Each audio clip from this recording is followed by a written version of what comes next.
yang diyakininya. Ketaatan itu adalah ibadah. Dan dalam Islam, ibadah ini tuan-tuan, dia merupakan kemunculan bagi sifat rasa patuh dan rasa redha kita dengan mengambil Allah Subhanahu Wa Taala sebagai Tuhan. Yang mana kita selaku manusia, kita merasakan betapa agungnya Allah. Jadi untuk menzahirkan keagungan Allah, kita buat dalam kerja-kerja sebagai seorang hamba. Jadi ibadah ni makna dia kerja-kerja seorang hamba.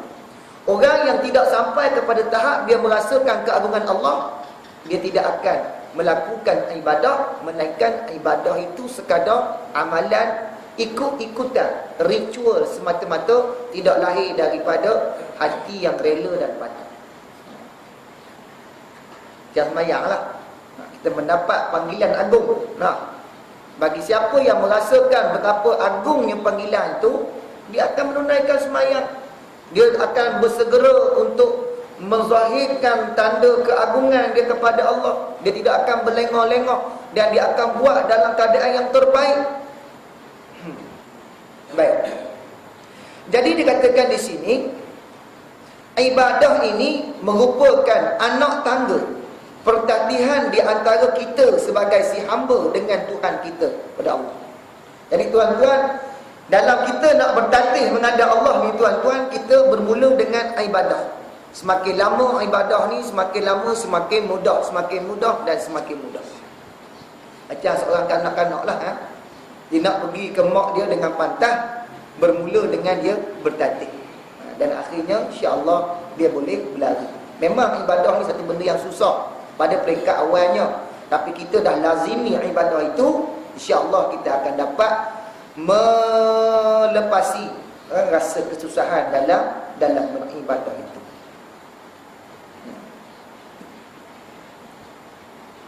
Ibadah ini juga memberi kesan yang mendalam di dalam perhubungan manusia dengan makhluknya. Di samping ibadah ini menjalinkan hubungan kita sebagai seorang makhluk dengan Allah, hablum minallah. Dalam masa yang sama juga tuan-tuan, ibadah ini mengajar kita tentang hubungan kita dengan makhluk yang lain, terutamanya hubungan kita dengan makhluk yang bernama manusia, yang kita panggil sebagai hablum minan nas. Tu yang kata ada fiqhul ibadah, ada fiqhul jinayah, ada fiqhul muamalah, ada fiqhul usrah. Ini merupakan cabang-cabang ibadah kita sesama makhluk Allah Subhanahu Wa Taala. Sebagai contoh, kalau kita lihat dalam bab perkahwinan, kenapa kita berkahwin? Di samping kita menunaikan perintah Allah Subhanahu Wa Taala, kahwinan itu juga merupakan satu bentuk perhubungan kita sesama manusia. Berkahwin itu Allah tentukan mesti laki-laki dengan perempuan. Maka jangan kita jadi makhluk yang memutuskan terus sesuatu perkara itu dengan Allah Subhanahu Wa Taala. Kita rasa kahwin itu sekadar kehendak fitrah manusia itu. Kita tak mau ada hubungan dengan Allah, maknanya cukup sekadar kita dengan manusia. Itu yang jadi macam di Belanda. Ada orang berkahwin, laki-laki kahwin dengan laki-laki. Dia tak kira hukum akal dah. Yang penting apa yang dia nak.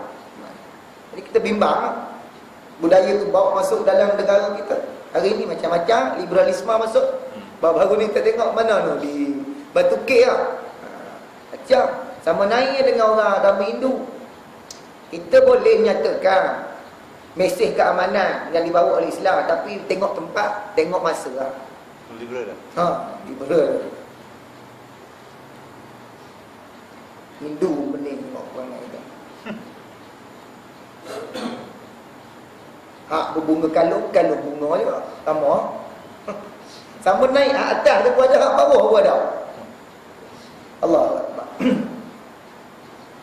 Begitu juga dengan ibadah-ibadah di dalam rukun Islam.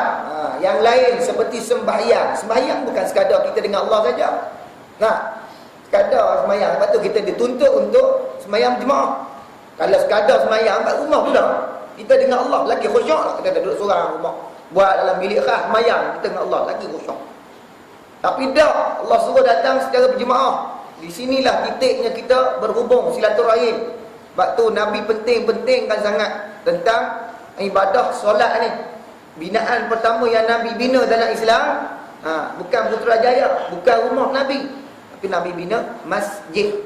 Tempat di mana manusia bersujud kepada Allah. Sajadah. Masjidun masdar daripada perkataan sajadah, tempat bersujud. Tapi bukan sekadar bersujud, di situlah tempat kita mengeratkan silaturahim sama kita. Dalam ibadah puasa contohnya, puasa bukan sekadar kita berpuasa, tapi puasa itu dia ada nilai-nilai yang melibatkan hubungan sama manusia. Kita lebih merasai sensitif kepada nasib orang yang lebih susah, yang Allah uji dengan kesusahan. Dalam ibadah zakat, menjalinkan hubungan di antara orang berada dengan si fakir, si miskin.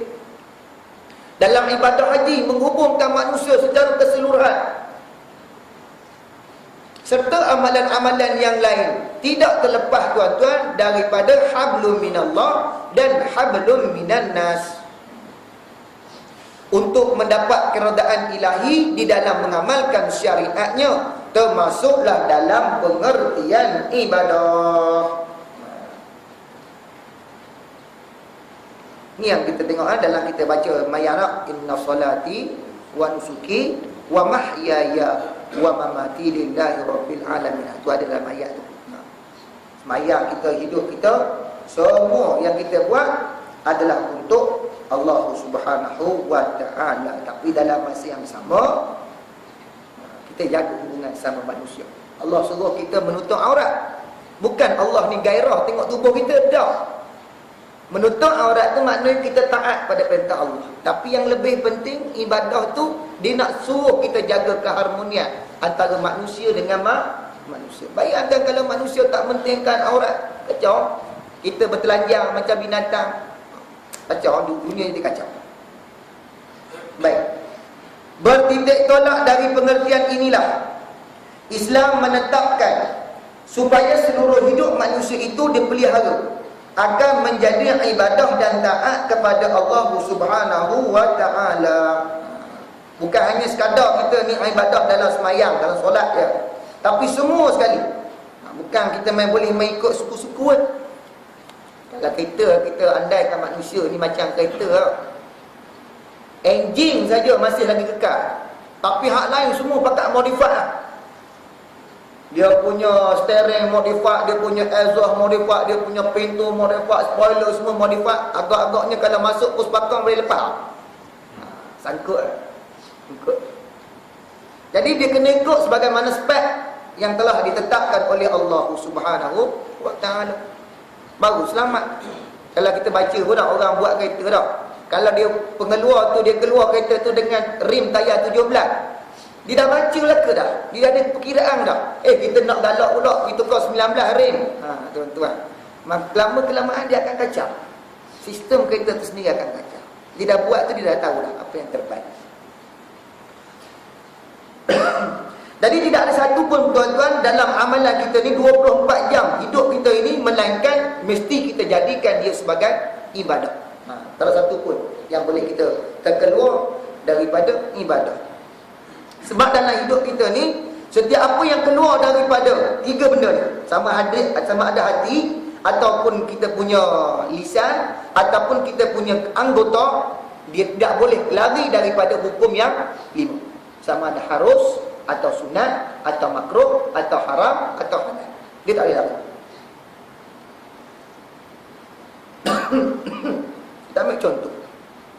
Dalam perkara yang Nabi kata, abghadul halalu 'indallah at-talaq. Benda halal yang paling dibenci oleh Allah atas muka bumi ni apa dia? Nabi kata, talak. Maka apa hukum talak? Walaupun benda itu Allah halalkan, tapi Allah benci kepada perbuatan tersebut. Kenapa Allah memberikan keizinan kepada kita untuk menceraikan isteri kita? Kalau Allah benci, kenapa Allah benarkan kita menceraikan isteri kita? Sebab Allah nak meraihkan perasaan manusia. Sebab kadang-kadang manusia ni dia ada masa dia suka, ada masa dia benci. Jadi Allah nak raihkan perasaan manusia, walaupun benda tu Allah tak suka, hampa boleh buat. Dan benda itu walaupun Allah tak suka, dia boleh jadi ibadah. Macam mana kita nak jadikan penceraian itu satu ibadah? Sebab kita belajar hukum cerai, dia boleh jadi halal, boleh jadi haram, boleh jadi makruh, boleh jadi sunat, boleh jadi haram. Tapi hukum asal, benda tu benda yang Allah benci. Bencinya apa dia? Makruh. Dia haram, tapi Allah benci. Macam mana kita nak jadikan, contohnya dalam bab cerai ni jadi halal?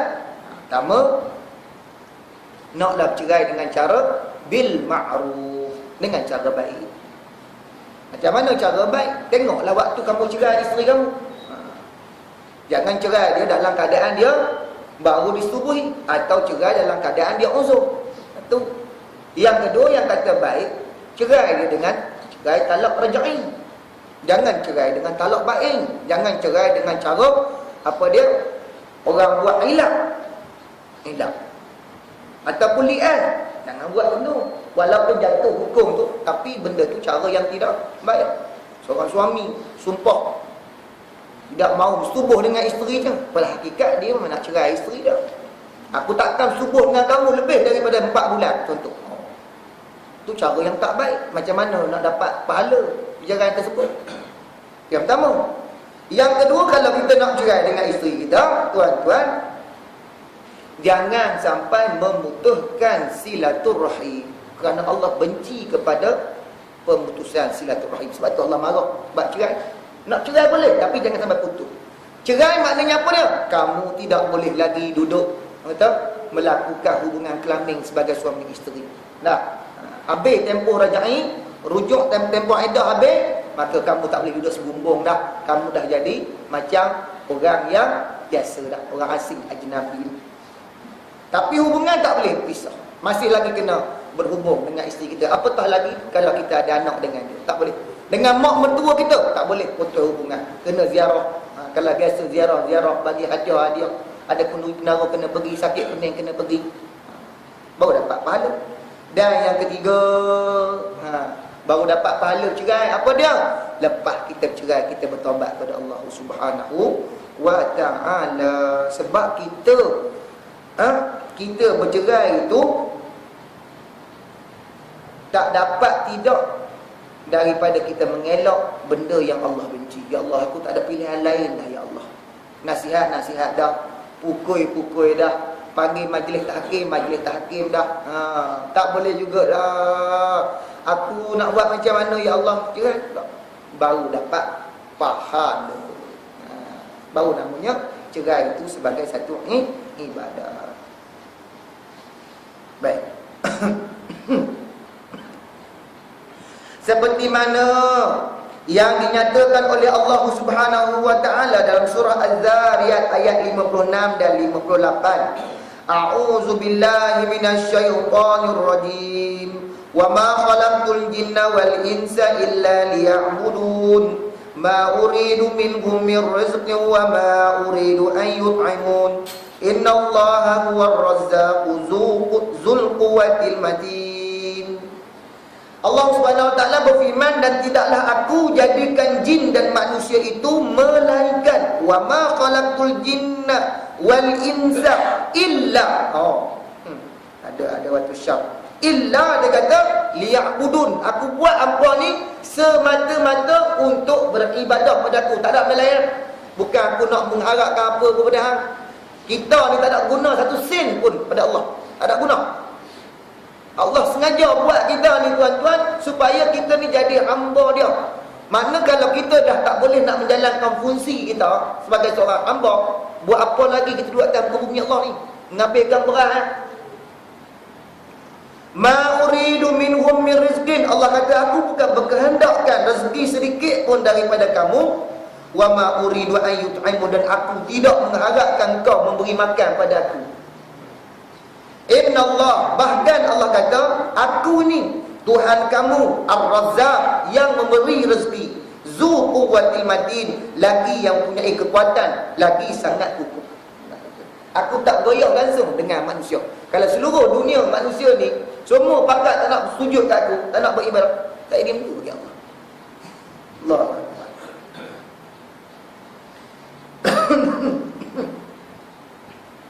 Jadi tuan-tuan, kita nak dalam hidup kita ni, nak memastikan kita ni sebagai seorang hamba, tanggungjawab kita, make sure 24 jam ibadah saja. Macam mana nak jadi ibadah? Senang je. Bila suatu amalan itu memenuhi 5 syarat, Allah kira ibadah. Tuan-tuan, dalam dunia ni ada yang dikatakan sebagai seorang abid, hamba, dan satu lagi dinamakan sebagai orang yang engkar, ahlul ma'asi. Ahlul ma'asi. Seorang hamba akan melakukan ibadah. Seorang yang engkar, dia akan melakukan dosa, maksiat. Orang yang buat pahala, buat ibadah, Allah beri pahala. Orang yang buat keengkaran, maksiat pada Allah, Allah balas dia dengan dosa. Jadi tuan-tuan, dalam hidup kita ni kadang-kadang 24 jam, saat kita jadi seorang abid, saat kita jadi seorang yang fasik, yang durhaka, buat dosa pada Allah. Macam mana kita nak pastikan? Yang inilah cabaran kita hidup atas muka bumi ni. Hidup kita saat baik, saat nakal, saat baik, saat nakal. Yang kita nak supaya kita ni mati dalam keadaan kita tengah-tengah buat baik. Jangan waktu kita tengah buat jahat tu, Allah cabut nyawa kita. Allah. Penat kita tuan-tuan. Jadi 5 benda syarat, 5 syarat untuk jadi satu ibadah. Pertama, sesuatu itu mesti berniat buat semata-mata kerana Allah. Apa pun yang kita buat, bila kita letakkan intention kita untuk Allah, dinamakan sebagai ibadah. Kalau buat kerana manusia, mai ke masjid sekalipun tuan-tuan, pasal apa? Pasal isi marah, tak nama ibadah. Pasal apa mai masjid? Pasal malu kat jiran, tak jadi ibadah.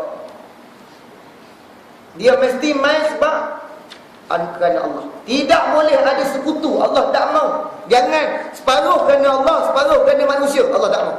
Allah cukup marah dalam ibadah kita, adanya kita letakkan sama dengan Tuhan, syirik dengan Tuhan. Pertama, niat mesti buat kerana Allah. Apa pun, hiburan mesti kerana Allah. Nak berhibur mesti kerana Allah. Nak bercinta, biar kerana Allah. Apa pun, kalau kerana Allah, Allah akan beri ibadah. Yang kedua, ibadah itu dikira, amalan itu dikira ibadah bila mana dia dilakukan mengikut hukum syarak.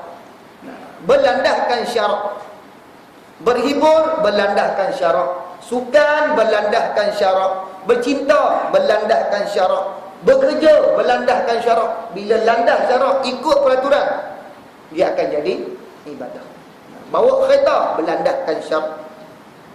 Yang ketiga, dia mesti buat dan yang ketiga apa dia?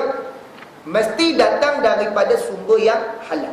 Benda yang kita nak buat itu, dia mesti daripada benda yang halal.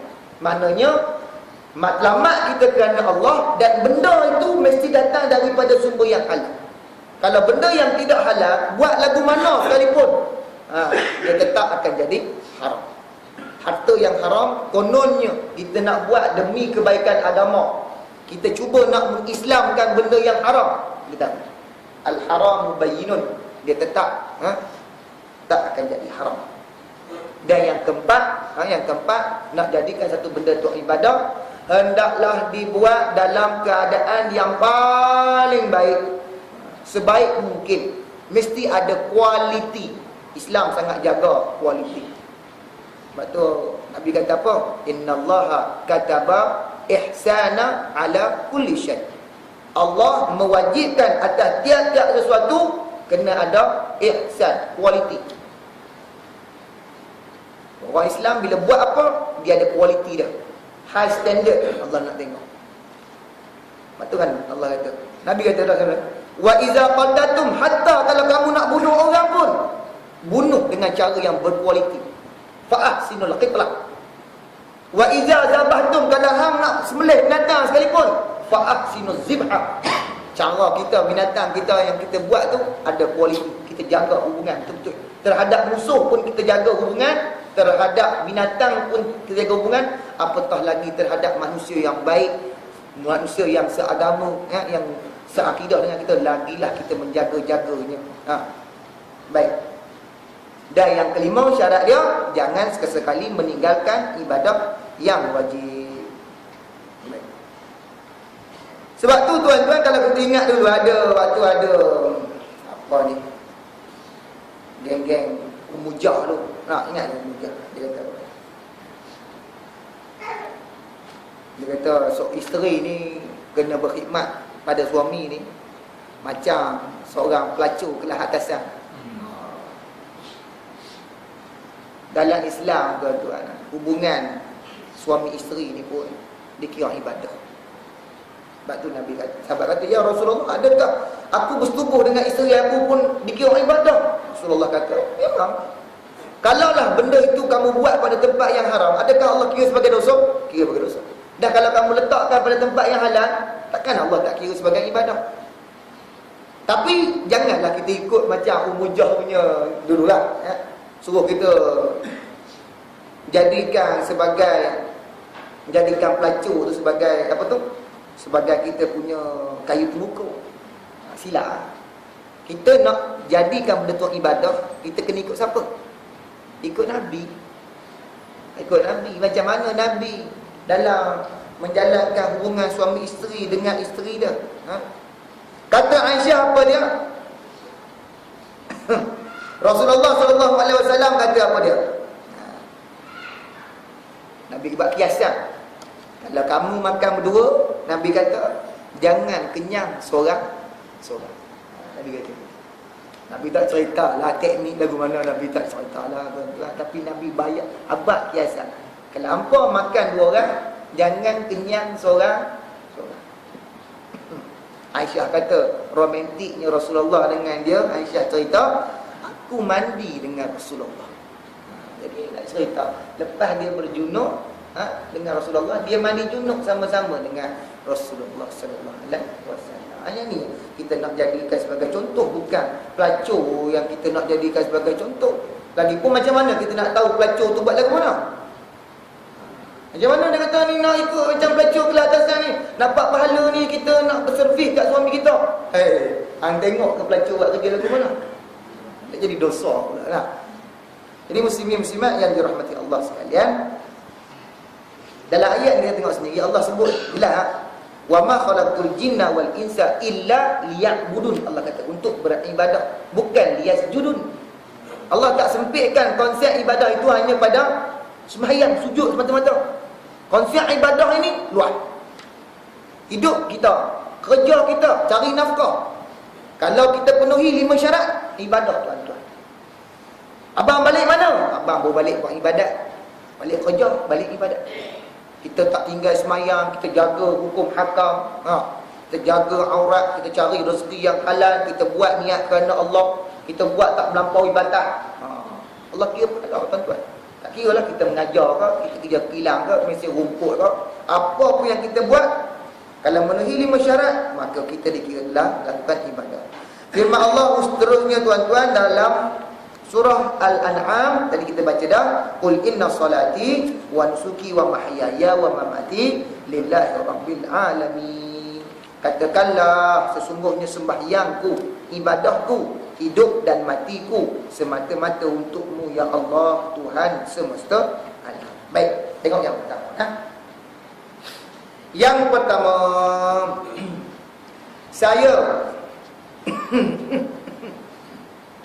saya mestilah memastikan ibadah saya. Dalam kita buat ibadah ni, pastikan ibadah kita ni mempunyai hubungan dengan Tuhan yang disembah. Inilah apa yang dikatakan dalam martabat ihsan dalam ibadah. Sebagaimana Rasulullah sallallahu alaihi wasallam sendiri pernah ditanya oleh malaikat Jibril dalam satu hadis yang diriwayatkan oleh Umar tentang martabat ihsan ini, lalu baginda jawab, anta'budallaha ka'annaka tarahu fa illam takun tarahu fa innahu yarak. Hadis muttafaqun alaih. Bahawa yang dikatakan ihsan itu apabila bahawa engkau menyembah Allah seolah-olah engkau melihatnya. Jika engkau tidak melihatnya sekalipun, sebenarnya Allah itu melihat kamu. Kita hendaklah rasa diri kita ini muraqabah, hampir dengan Allah, sentiasa berada dalam pengawasan Allah Subhanahu wa taala. Jadi kita dalam kita melakukan satu amalan ni tuan-tuan, kita tak boleh rasa diri kita dengan Allah ni macam ada satu renggangan. Kita buat ni seolah-olah, macam contohlah kita orang Islam, kenapa dia tidak ambil rasuah? Beza orang Islam tak ambil rasuah dengan orang bukan Islam tak ambil rasuah. Orang bukan Islam dia tak ambil rasuah sebab dia takut pada undang-undang.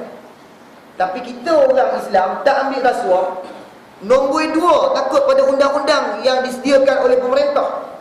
Yang pertama yang menyebabkan kita tak ambil rasuah sebab kita merasakan Allah memerhatikan kita. Tak ada tempat kita nak lari daripada pengawasan Allah Subhanahu wa taala. Jadi tiap apa yang kita buat, kalau kita rasa tuan-tuan hidup kita ni ibadah, kita rasa kita main bola ni satu ibadah, kita rasa kita main badminton contohlah malam-malam dengan kawan-kawan kita satu ibadah, tuan-tuan takkanlah waktu tu kita nak pakai seluar pendek. Betul tak? Mana orang buat ibadah dalam masa yang sama dia buat maksiat? Mana ada orang tuan-tuan dalam dia buat ibadah dia buat dosa? Sambil-sambil main badminton dia pergi caci kawan dia, dia pergi kutuk kawan dia. Nak bagi kawan dedam, main sikit semeh kutuk, semeh sikit kutuk, semeh sikit kutuk. Ini bukan ibadah lah ni. Tapi kalau kita betul-betul memahami konsep ibadah, cantik. Bawa kereta, ibadah. Nak kita tengok lampu merah, kita bukan kira ada kamera tak ada kamera. Kadang-kadang kita langgar juga lampu merah. Pasal apa? Sini traffic light tak ada kamera, trafik depan ada kamera, kita langgar. Maknanya tuan-tuan, kita tidak lagi benar-benar beribadah dalam kita bawa kereta. Sebab konsep ibadah ni senang. Buat kerana Allah dan buat itu untuk Allah. Dia beza. Buat kerana Allah dan kita buat itu untuk Allah, bukan untuk orang lain. Kenapa kamu ni? Sebab aku buat ni sebab Allah yang suruh. Bila kita buat sebaik mungkin sebab kita buat itu untuk Allah. Kan contoh, Allah suruh kita jaga keluarga kita, tutup aurat. Si ibu jahit baju elok-elok mak kita, isteri dia. Dia tukang jahit, dia jahit baju. Tapi bila dia buat baju untuk anak dia, dia akan buat kemah-kemah. Dia akan cari kain hak bagus-bagus, dia akan jahit bagi elok. Nak pasal apa? Allah suruh dia buat untuk anak dia. Kenapa kamu jahit baju? Sebab Allah suruh. Kamu jahit baju macam mana? Nak bagi benang kertas ke tak? Tak, aku buat elok-elok. Pasal apa? Aku buat ni untuk anak. Jadi dalam hidup kita tuan-tuan, dalam apa yang kita buat, pertama kita buat kerana Allah. Yang kedua, benda yang kita buat itu kita buat untuk Allah Subhanahu wa taala. Baru di situ ada kualiti dalam amalan yang kita buat. Baik, itu yang pertama. Yang kedua, dalam ibadah kita tuan-tuan, kata pengarang kita, saya mestilah melakukan ibadah dengan penuh khusyuk. Ibadah ni saya lakukan dengan penuh khusyuk, sehingga saya dapat merasai kelazatan serta kemanisannya, malah mendatangkan kekuatan pada saya untuk berterusan mengerjakannya. Baik, dia kata dalam kita melakukan ibadah ni tuan-tuan, ibadah yang kita buat ini kena ada khusyuk. Bila sebut khusyuk ni, jangan kita ingat sembahyang je khusyuk. Semua ibadah kita kena ada khusyuk. Khusyuk ni bahasa orang putih kena ada concentration. Buat kerja jangan duk berangan. Apa yang kita buat, bawa kereta jangan berangan, main bola jangan berangan, no. Kerja jangan berangan. Dia akan jadi masalah. Kita tak konsentrate, kerja kita tak ada kualiti. Tak. Kita tengok contoh ayat firman Allah Subhanahu wa taala. Allah kata apa dia? A'udzubillahi minasyaitonirrajim. Lau anzalna hadzal Qur'ana 'ala jabalin la ra'aitahu khashi'an.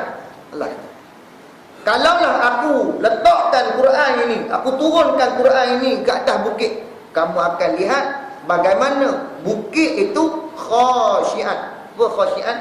Takut, khusyuk. Mutasaddian min khasyatillah. Perkataan khusyuk ni dia asal daripada perkataan tunduk dan takut. Bila kita buat satu benda tu dalam keadaan kita takut dan benar-benar kita merasakan ketundukan kita, dia akan lahir rasa khusyuk. Sebab tu dalam kita semayang, khusyuk kita dalam semayang ni, mata kita kena khusyuk, tak? Hati kita kena khusyuk, fikiran kita kena khusyuk. Jadi kalau nak khusyuk, jangan buat dalam keadaan tergesa-gesa. Dia macam aku main lambat, dia mula jadi tergesa-gesa.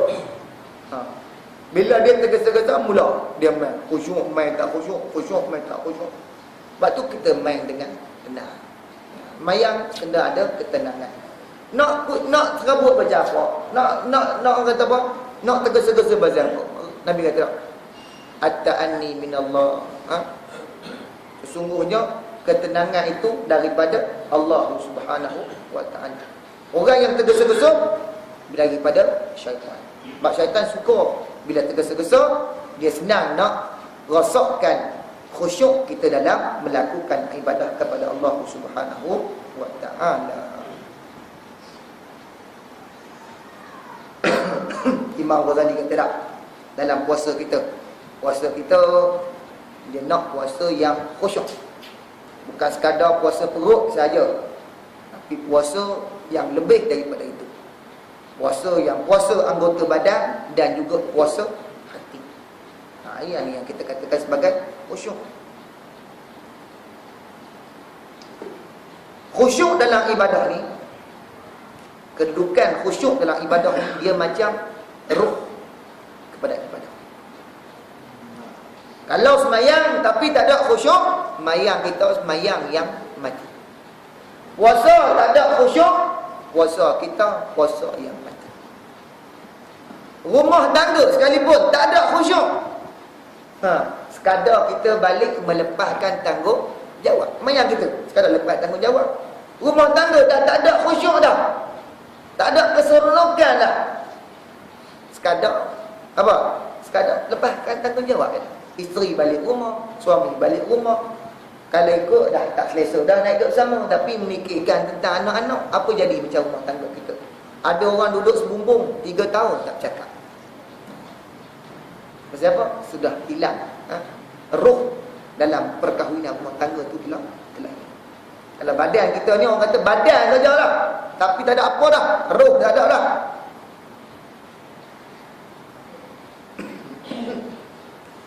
Rasulullah SAW sendiri, tuan-tuan, tengok selalu baca doa. Apa doa Nabi?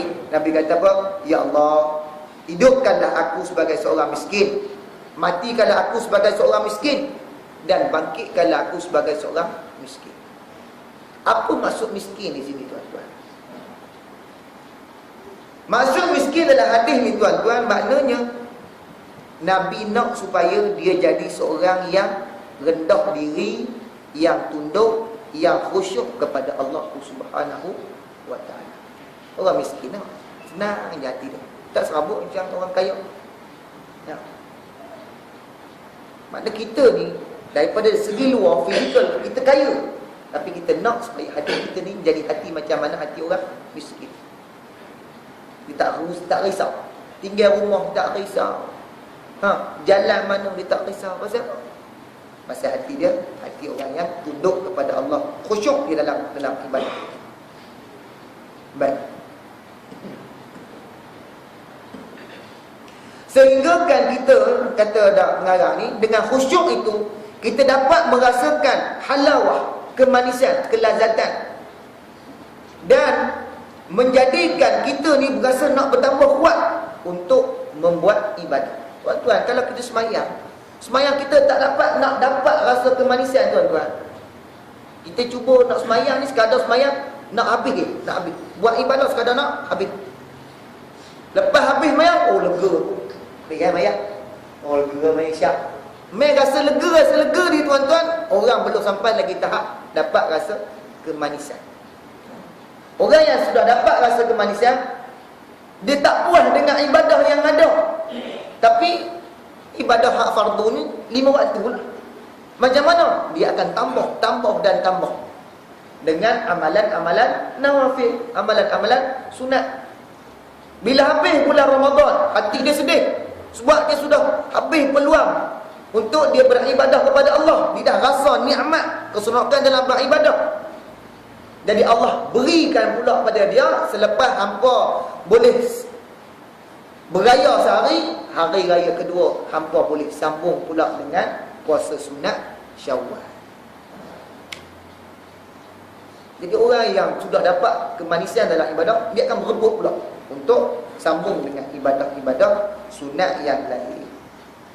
Lepas tu Nabi doa, kita selalu amalkan doa ini, Allahumma inni na'udzubika min ilmin la yanfa'.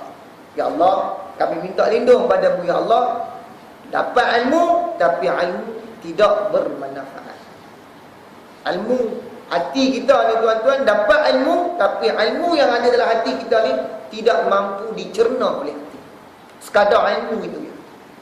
Ilmu yang bagus bila dia masuk dalam hati, dia boleh memberikan bisikan kepada kita, bal tu'thirunal hayatad dunya wal akhiratu khairun wa abqa. Ilmu kalau dia masuk dalam hati kita, tiap kali kita nak buat benda yang tak elok, dia akan pesan pada kita, jiwa, hampa ni dah melampau dalam kerja-kerja dunia ni, hampa pulun betul. Ingat tak, akhirat itu lebih kekal dan lebih baik. Ini hasil daripada ilmu yang telah dimanfaatkan oleh hati. Apalagi doa kita sambung, wa min qalbin la yakhsha. Ya Allah, aku minta lindung padamu ya Allah daripada hati aku yang sentiasa tidak khusyuk. Wa min nafsin la tashba, daripada jiwa yang tak pernah puas, dapat ni nak lagi, dapat ni nak lagi. Hebat dah tu. Dah aku nak lagi. Sudahlah, nak lagi, tak puas-puas. Lagi, wa min du'a ila yastajaban. Dan ya Allah, aku minta lindung daripadamu ya Allah daripada doa yang tidak engkau kabulkan. Allahumma inna na'udzubika min ilmin la yanfa' wa min qalbin la yakhsha wa min nafsin la tashba' wa min du'a ila yustajabana. Itu doa yang selalu Nabi bacakan. Ya Allah, aku minta lindung daripadamu ya Allah daripada ilmu yang aku dapat. Aku mengaji sekian lama dah, bergili ganti ustaz dah, kitab macam-macam dah. Berilah aku ilmu yang bermanfaat. Daripada hati aku ni ya Allah selalu lalai, daripada jiwa aku ni ya Allah yang selalu tak pernah rasa puas, dan daripada doa yang tidak tertunai. Baik. Aisyah radhiyallahu anha mengatakan bahawa Rasulullah sallallahu alaihi wasallam, kana Rasulullah sallallahu alaihi wasallam yuhaddithuna wa tuhaddithuhu fa idza hadaratis salatu ka'annahu lam ya'rifna wa lam na'rifuhu. Kata Aisyah, adalah Rasulullah sallallahu alaihi wasallam berbicara dengan kami dan kami juga berbicara dengan sembang biasa. Tapi bila dengar saja seruan azan, masuk saja waktu semayang, Nabi seolah-olah macam tak kenal aku ni isteri dia, dan kami pula tidak mengenalinya. Dia jadi macam orang lain. Bila dapat panggilan Allah Subhanahu Wa Taala, hati dia tak ingat apa. Ingat Allah Subhanahu Wa Taala saja. Ni nak menunjukkan bahawa hati ni hati yang khusyuk. Kalau dapat macam tu, tuan-tuan, dengar saja panggilan Allah Subhanahu Wa Taala, tidak ada lagi lah panggilan yang lebih penting Panggilan mesyuarat, panggilan kawan-kawan, panggilan mengeteh, semua tu tak penting. Mayang dulu. Ini membuktikan bahawa hati kita ni hati yang khusyuk. Baik, ada sedikit tip. Macam mana kita nak dapat hati yang khusyuk? Yang pertamanya untuk dapat hati yang khusyuk, kita kena tahu kenapa kita buat ibadah. Itu tahu.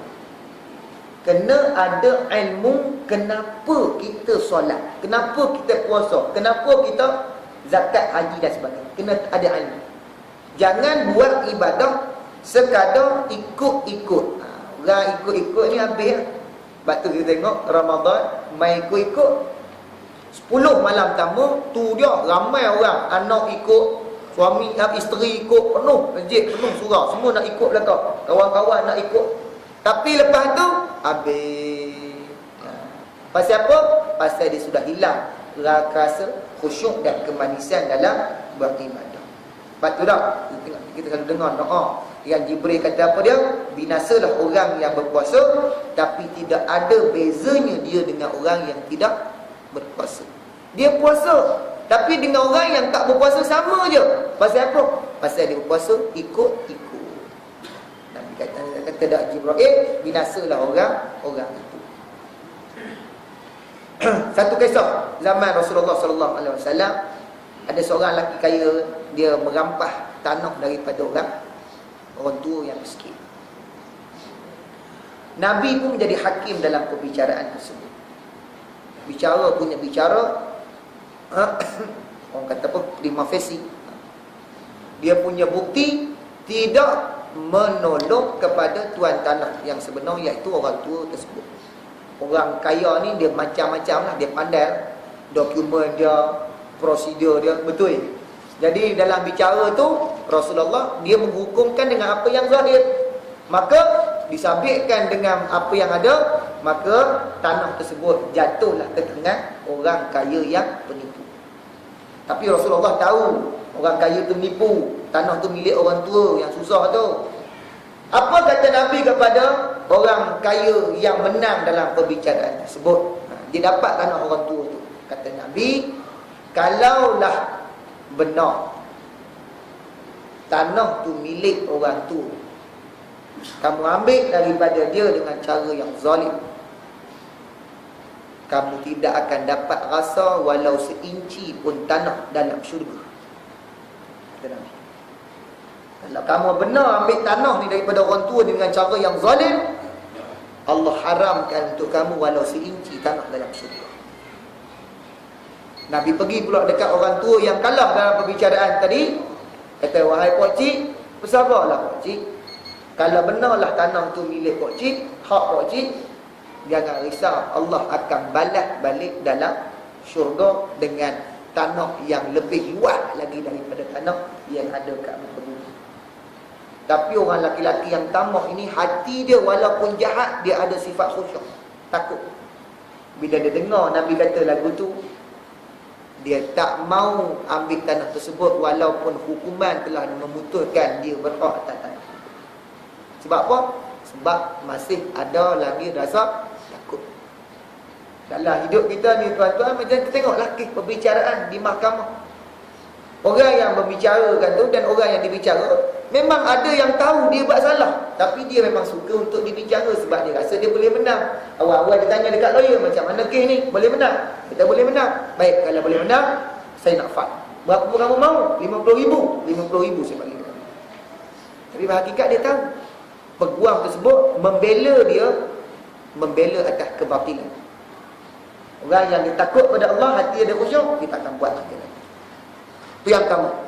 Tip yang kedua untuk kita jadi orang khusyuk, tuan-tuan, kita hendaklah sentiasa menjaga hati kita dalam beribadah. Kadang-kadang dalam kita beribadah ni tuan-tuan, dalam hati kita ni macam-macam lintasan duk masuklah hati kita. Waktu sembahyang lah duk ingat macam-macam, waktu puasa lah teringin nak makan macam-macam, betul tak? Kita khusyuk. Jadi macam mana kita nak buat dengan lintasan yang macam-macam ni? Benda yang melintas ni tuan-tuan, kita boleh tengok, tapi kita jangan layan. Tu ya. Dalam sembahyang kita lintas macam-macam dalam kepala. Jangan kita layan. Macam kita duduk tepi jalan, tengok kereta melintas.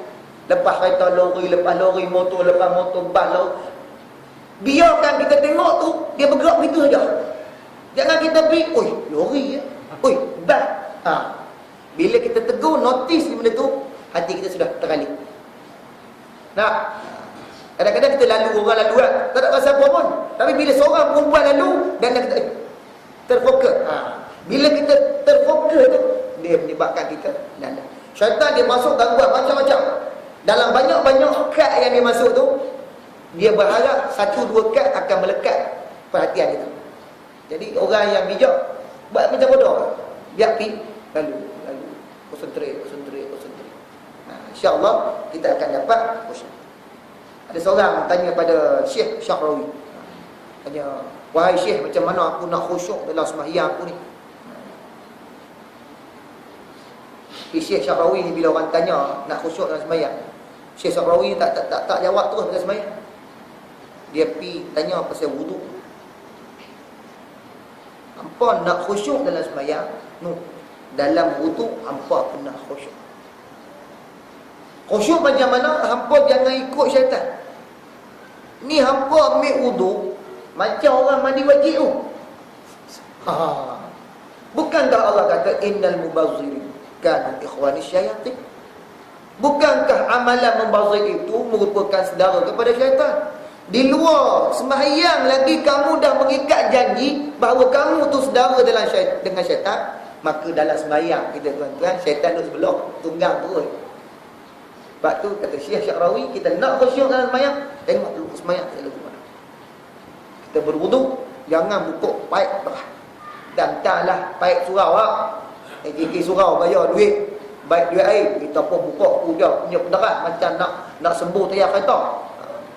Membazir ni menyebabkan akhirnya sampai dalam sembahyang menyebabkan kita jadi orang yang tidak khusyuk. Kekhusyukan inilah yang disyaratkan oleh Rasulullah sallallahu alaihi wasallam.